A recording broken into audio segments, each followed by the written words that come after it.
Денеска со Благој Бочварски, со општинското раководство на СДСМ од Радовиш сме меѓу жителите на Радовиш. Да ги слушнеме и да ги видиме и нивните проблеми.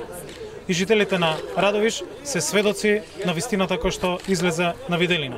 А тоа е над 330.000 гласачи за кои што Државната изборна комисија едногласно со сите гласање на сите членови во Државната изборна комисија потврди, односно усвои извештај за 330.000 сомнителни и спорни гласачи во избирачкиот список.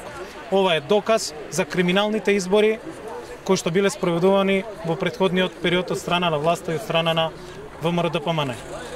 Затоа ја повикуваме Државната изборна комисија да собере сила, да собере енергија и да најде начин како сите овие спорни гласачи да бидат проверени од страна на Државната изборна комисија ако што се констатирани како спорни во избирачкиот список.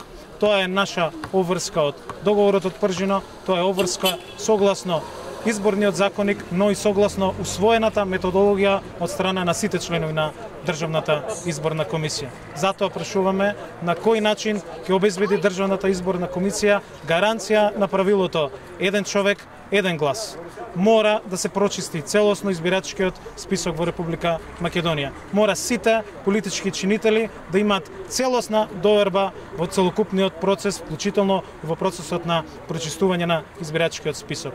За фер, слободни и демократски избори мора да има чист избирачки список и мора да има слободно регулирање на медиумскиот простор во Македонија. Тоа се последните обврски од договорот од Пржино, кои што мора да бидат исполнети во целост, се со цел да имаме фер, слободни демократски избори, кои што ќе бидат релевантни, кои што ќе бидат веродостојни и кои што ќе бидат кредибилни избори за кои што ќе застанат сите граѓани на Република Македонија. На такви избори Никола Груевски ќе се соочи со еден огромен пораз. Тоа ќе биде победа на демократските сили во Македонија, после кој секој согласно она што го има правено во Македонија, во оваа земја, ќе мора да одговара, ќе мора да излезе пред лицето на правдата. Благодарам.